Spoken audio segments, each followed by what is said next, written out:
दोस्तों, क्या आप जानते हैं कि यक्षिणियां कौन होती है? क्या वे देवियों की तरह पूजनीय है या फिर रहस्यमय और भयावह शक्तियों से जुड़ी हुई हैं? उनके अस्तित्व की कहानियां क्यों हमारे प्राचीन ग्रंथों और लोक कथाओं में बार बार सुनाई देती है? तो आज की इस रहस्यमयी कथा में हम आपको यक्षिणियों की कहानी सुनाएंगे और उनसे जुड़े रहस्यमयी संसार की ओर लेके चलेंगे। तो बस इसके लिए वीडियो में अंत तक जरूर बने रहे और अगर वीडियो पसंद आती है तो वीडियो को लाइक जरूर कर देना और चैनल को सब्सक्राइब तो अवश्य कर देना। अब ऐसा बताया जाता है हिंदू धर्म में कई जातियों का वर्णन है। ये तो सब लोगों को पता ही है कि परमपिता ब्रह्मा ने पूरी सृष्टि का निर्माण किया है। उसे संभालने के लिए उन्होंने अपने मानस पुत्रों को प्रकट किया। उनमें से ही एक थे महर्षि मरीच, जो सप्तर्षियों में से एक माने जाते हैं। उनके पुत्र थे महर्षि कश्यप, जिन्होंने प्रजापति दक्ष की 17 कन्याओं से विवाह किया था और उनके ही संतानों से अनेकानेक जातियों का जन्म हुआ। और हमारे पुराणों में भी जातियों के कई प्रकार माने गए हैं। इनमें से देवताओं का स्थान सबसे ऊंचा माना गया है और उनकी शक्तियां भी अपार मानी जाती है। मृत्यु लोक में रहने वाले हम मानवों की शक्तियां सीमित है, किंतु कुछ ऐसी जातियां भी है जो देवताओं से नीचे परंतु मनुष्य से बहुत अधिक शक्तिशाली मानी जाती हैं। और यक्ष भी एक ऐसी ही जाति मानी जाती है। इन्हीं यक्षों की जो शक्तियां हैं उसको यक्षिणियां कहते हैं। हालांकि रामायण और पुराणों के अनुसार यक्षों की उत्पत्ति राक्षसों के साथ स्वयं परमपिता ब्रह्मा से हुई थी। अब विस्तार से कथा ये है कि ब्रह्मा जी ने जल की उत्पत्ति की तो उसकी रक्षा के लिए कुछ प्राणियों का निर्माण किया था। उनमें से ही पहले आते हैं यक्ष और राक्षस। जब ब्रह्मा जी ने पूछा कि जल की रक्षा कौन करेगा, तो होती और प्रहेती नामक दो प्राणियों ने उसकी रक्षा का प्रण लिया और इसलिए वे राक्षस कहलाए। और इसके साथ ही साथ ब्रह्मा जी से ही उत्पन्न एक अन्य जाति ने भी उस जल के यक्षण अर्थात पूजा और वृद्धि का भी प्रण लिया था और वे यक्ष कहलाए। हालांकि प्रथम यक्ष कौन है इसके बारे में कोई ठोस जानकारी तो ना मुझे ही है और ना मिलती ही है कहीं पे। लेकिन कुछ लोग कुबेर को प्रथम यक्ष मानते हैं, किंतु उनका जो जन्म है बहुत बाद में हुआ था। आगे चलकर इन्हीं यक्षों की शक्तियां यक्षिणियां कहलाई गई। आगे चलकर जब कुबेर यक्षों के राजा और दिंपाल बने तो सभी यक्षिणियां उनकी अनुचरी बन गई। साथ ही साथ आज भी यक्षिणियों को कुबेर की द्वारपाल के रूप में चिन्हित किया गया है। ये भगवान रुद्र की सेविकाएं भी मानी जाती हैं। ऐसी मान्यताएं हैं कि यक्षिणियों का निवास पृथ्वी की ओर और पृथ्वी के निकट लोकों में ही होता है और वे इस पृथ्वी की सभी संपदाओं की रक्षा करती रहती है। आमतौर पर लोग यक्षिणियों को भूत प्रेत इत्यादि से जोड़ देखते हैं, किंतु ये सच नहीं है। ये एकदम गलत बात है कि अगर हम यक्षिणियों को भूत प्रेत या फिर डायन पिशाचिन के रूप से देखते हैं तो ये पूरी तरह से गलत बात है। यक्षिणियां एक अलग ही जाति मानी जाती है जो अप्सराओं से मिलती जुलती लगती है, पर अप्सरा और यक्षिणियां दोनों दोनों अलग हैं। अगर हम बात करें जो अप्सरा है वो बहुत ही खूबसूरत होती है और वो देवताओं के पास रहती है, लेकिन जो यक्षिणियां है वो देवताओं के निगरानी में रहती है, उनका देखभाल करती है। ये अत्यंत सुंदर, कामुक और आकर्षक देह वाली होती है जितने भी अप्सराएं होती है, और इनमें से कई अलौकिक शक्तियां भी होती है। हिंदू धर्म में वैसे तो असंख्य यक्षिणियां का वर्णन मिलता है, किंतु उनमें से 36 प्रमुख मानी जाती है और इन 36 यक्षिणियों में 8 सबसे प्रमुख मानी जाती हैं, जिन्हें अष्ट यक्षिणियां कहा जाता है। ये आठों मनुष्य को वरदान या फिर श्राप देने में बहुत ही अच्छी तरीके से सक्षम होती हैं। आमतौर पर यक्षिणियों का सौम्य, दयालु और सच्चे स्वभाव वाला बताया जाता है, जो मनुष्यों की सहायता करती रहती है। किंतु हमारे ग्रंथों में कई बुरी यक्षिणियों के बारे में भी बताया गया है। अन्य यक्षिणियों की भांति भी ये भी शक्तिशाली होती है। अति सुंदर होते हुए भी कई बुराइयां यक्षिणियां भयानक रूप में दिखती हैं और रहती भी हैं और मनुष्य को आहत करती रहती है। इन्हीं बुरी यक्षिणियों को आम भाषा में पिशाचिनी कहा जाता है तो वैसे ही यक्षिणियों के कई प्रकार ही, बट ये जब अलग रूप से अलग हिसाब से मनुष्यों को देखती हैं तो उनको पिशाचिनी भी कहा जाता है। यक्षिणियों का निवास वैसे तो पृथ्वी पर और किसी अन्य लोक में कहीं भी हो सकता है, किंतु पृथ्वी पर यक्षिणियों को अशोक के वृक्षों से सबसे अधिक मोह होता है और उनका स्थान अशोक के पेड़ या फिर उसके आसपास या फिर उसके नीचे माना जाता है। इसलिए भारत में ऐसा कहा जाता है कि रात्रि के समय अशोक के पेड़ों के निकट नहीं जाना चाहिए। अशोक के पेड़ों के अतिरिक्त यक्षिणियां पर्वतों, नदियों, तालाबों, वनों, पत्थरों आदि इत्यादि कई स्थानों पर रह सकती है। अब ऐसा भी माना जाता है कि मनुष्यों के निकट नहीं रहती है और उन्हें एकांतवास बहुत ही अधिक प्रिय है। यक्षिणियों की उत्पत्ति के विषय में 2 कथाएं बहुत ही अधिक प्रचलित है। पहली कथा तो यह है कि वही यक्षिणियों की उत्पत्ति की है, जिसका वर्णन हमें यह मिलता है कि यक्षिणों के साथ यक्षिणिया की भी उत्पत्ति हुई थी। अब ऐसा मान्यता है और ऐसा माना जाता है इसके कुछ अनुसार यक्षराज कुबेर की माता और महर्षि विश्रवा की पत्नी, पहली पत्नी जो थी इलावीडा भी यक्षिणिया थी। किंतु इस बात में संशय ये है क्योंकि हिंदू धर्म में ग्रंथों के अनुसार इलावीडा महर्षि भरद्वाज की पुत्री थी, जो देवगुरु बृहस्पति के पुत्र भी थे। अब रामायण के अनुसार मरीच की माता ताड़का भी यक्षिणिया ही थी, किंतु महर्षि अगस्त के श्राप के कारण वो राक्षसी बन गई थी।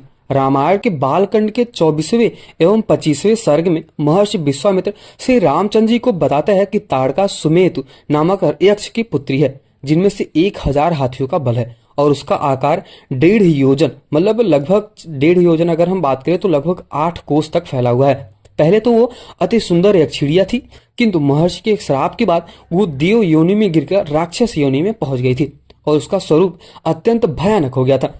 यक्षिणियों के संदर्भ में दूसरी कथा तो कुछ इस प्रकार प्रसिद्ध है कि इस कथा के अनुसार जब माता सती की मृत्यु के पश्चात भगवान शंकर समाधि में चले गए और माता पार्वती उन्हें पति के स्वरूप में पाने के लिए उनकी सेवा कर रही थी, तब कामदेव ने देवराज इंद्र के कहने पर महादेव पर कामबाण चलाने से सबसे पहले माता पार्वती पर भी कामबाण चलाया था। इस पर माता को क्रोध तो बहुत आया, किंतु उन्होंने कामदेव को क्षमा कर दिया क्योंकि उनका मंतव्य गलत नहीं था। बाद में जब कामदेव ने महादेव पर अपना बाण चलाया तो उन्होंने उसे भस्म कर दिया। माता पार्वती ने उस समय तपस्या में थी, इसलिए कामदेव के बाण के कारण उत्पन्न काम के भाव से उन्होंने समन कर दिया और महादेव के तीसरे नेत्र की ज्वाला के ताप से वो काम भाव उसके मस्तक पर पसीने के रूप में निकल आया। उसी समय उस पसीने को माता ने पोंछ कर दिया और उसको साफ कर दिया, जो भूमि, पृथ्वी, आकाश और अन्य लोकों में जाकर गिरा। जहां जहां भी माता का स्वेद गिरा वहां से एक एक यक्षिणियों का जन्म हुआ था। इसी कारण वे सभी यक्षिणियां सदैव महादेव और महादेवी की सेवा में लगी रहती है, मतलब अपने महादेव और माता पार्वती की सेवा में लगी रहती हैं। चूंकि यक्षिणियां माता के तेज से ही उत्पन्न हुई थी, इसलिए उनमें भी असाधारण शक्तियां होती है। यक्षिणियों का जन्म माता के काम भाव से हुआ था, इसलिए वे स्वभाव से ही कामुक और दिखने में अत्यंत आकर्षण होती हैं। अपने उसी कामुक स्वभाव के कारण उनमें से एक गलती ये हो गई कि कामवेग में आकर वे अपने पास उपस्थित ऋषियों को छूने लगी थी। तब ऋषियों ने क्रोध में आकर उन्हें श्राप भी दे दिया था कि तुम लोग देवत्व के नीचे गिर जाओगे। ऐसा ही हुआ जब यक्षिणियों ने उसे क्षमा याचना की, जिस पर उन ऋषियों ने कहा कि तुम सब तब तक देवत्व को प्राप्त नहीं कर सकते जब तक कोई साधक तुम्हें सिद्ध ना कर ले। तभी वे यक्षिणियां इधर उधर भटकती रहती है, हमेशा घूमती रहती है। और तो और ऐसा भी कहा जाता है कि ये जो जितने भी यक्षिणियां हैं कुछ ऐसे साधक को खोजती रहती है जो उन्हें सिद्ध कर सके, ताकि वे पुनः देवत्व को प्राप्त कर सके। अब यही कारण है कि प्राचीन काल में ही यक्षिणियां साधना हमारे बीच है। इस कथा के आरंभ में हमने आपको पहले ही बता दिया था कि जो जातियां होती है उनकी अलग अलग श्रेणी होती है, वो अलग अलग प्रकार की होती है। जिनकी श्रेणी जितनी अधिक होती है उन्हें प्रसन्न करना उतना ही कठिन हो जाता है, किंतु यदि वो प्रसन्न हो जाए तो हमें उतना ही श्रेष्ठ वरदान मिल सकता है। उदाहरण के लिए त्रिदेवों को प्रसन्न करना अत्यंत कठिन है, तो जो उनकी कठिन तपस्या कर सकता है और जो नहीं कर सकता वो देवताओं को प्रसन्न करते हैं।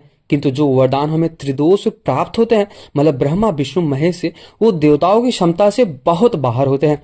किंतु देवताओं को प्रसन्न करना बहुत ही अत्यंत कठिन है, इसलिए लोग उप देवताओं को भी प्रसन्न करना चाहते हैं, जिन्हें प्रसन्न करना और थोड़ा सरल भी होता है और उनको मनाना भी थोड़ा आसान हो जाता है। हालांकि ऐसा भी कहा जाता है कि जो सब देवता है, जो उपदेवता है, वो सब कुछ प्रदान तो नहीं कर सकते जो देवता करते हैं, फिर भी उनके पास इतनी अधिक शक्तियां होती है कि साधारण मनुष्यों की लगभग हर एक इच्छा को पूर्ण कर सकते हैं।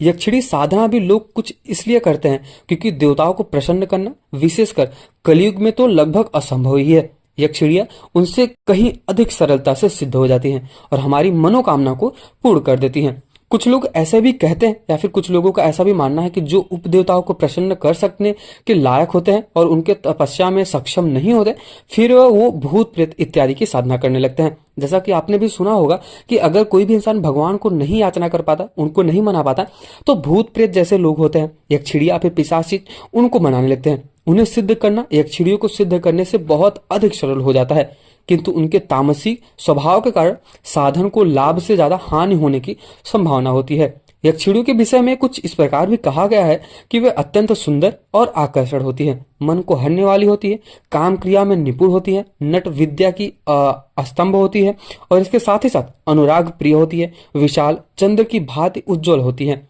विजित करने वाली होती है, भयभीत करने वाली होती है। इसके साथ ही साथ किसी वस्तु को अदृश्य करने वाली भी होती है, कान में आकर गुप्त बात बताने वाली होती है, अन्न भंडार भरने वाली होती है, धन वैभव से पूर्ण करने वाली माया उनके पास होता है और तंत्र विद्या से पारंगत होती है और मनुष्य से कहीं अधिक शक्तिशाली मानी जाती है। यक्ष लोक को पृथ्वी से सबसे निकट माना जाता है, इसलिए यक्षिणियों को प्रसन्न करना अपेक्षाकृत सबसे अधिक सरल हो जाता है। अब ऐसा कहा जाता है कि यक्षिणी साधन में साधक सिद्ध की हुई यक्षिणी से माता, भागिनी, प्रेमिका और पत्नी इन 4 रूपों में कृपा प्राप्त कर सकता है। साधक की इच्छा अनुसार यक्षिणी इन्हीं 4 स्त्री के रूप में उसके साथ व्यवहार करती है। हालांकि यक्षिणी इतनी सुंदर और आकर्षण होती है कि अधिकतर लोग साधन उन्हें प्रेमी और पत्नी के रूप में ही पाने के लिए साधना करते रहते हैं। हालांकि यदि साधक पहले ही से ही विवाहित हो या फिर प्रेमिका या फिर पत्नी के रूप में, यक्षिणी को सिद्ध करने में उसे अपनी पत्नी का त्याग करना पड़ता है। माता और बहन के रूप में यक्षिणी को सिद्ध करने पर ऐसी कोई बाध्यता नहीं होती। यक्षिणी साधना के पहले कुबेर की साधना करना बहुत ही ज्यादा आवश्यक माना जाता है, क्योंकि सभी यक्षिणियां यमराज कुबेर के आधिपत्य में रहती है और बिना उनकी कृपा के यक्षिणियों को सिद्ध नहीं किया जा सकता। हालांकि कोई कायर या दुर्जन व्यक्ति यक्षिणियों को सिद्ध नहीं कर सकता। यह साधना अत्यंत कठिन माना जाता है और यदि इसे गलत तरीके से किया गया है तो यक्षिणियों की कृपा के स्थान पर उनकी कोप का भाजन करना पड़ता है। साथ ही साथ जैसे कि पहले मैंने आपको बताया कि मनुष्य रूप में यक्षिणियों 36 होती है।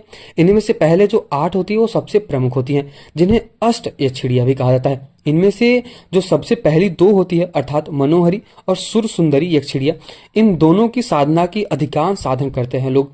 इन सभी यक्षिणियों में 12 सात्विक, 12 राजसी और 12 तामसी गुणों वाली होती हैं। तो कुछ इस प्रकार मैंने आप लोगों को यक्षिणियों के बारे में बताया, लेकिन अगर आपको 36 यक्षिणियों के बारे में जानना है तो आप कमेंट सेक्शन में आप कमेंट जरूर कर सकते हैं। और आपको अगर सच में जानना है तो मैं दूसरा वीडियो बना दूंगा, उसमें पूरा मैं विस्तार से बताऊंगा कि 36 के 36 यक्षिणियां कौन है। और अगर आपको उनके बारे में जानना है, अधिक जानना है और कैसे उनको प्रसन्न करना है, तो भी उसके लिए मैं थोड़ा सा और बता दूंगा। तो अगर आपको ये वीडियो पसंद आया तो वीडियो को लाइक जरूर कर देना और चैनल को सब्सक्राइब तो अवश्य कर देना।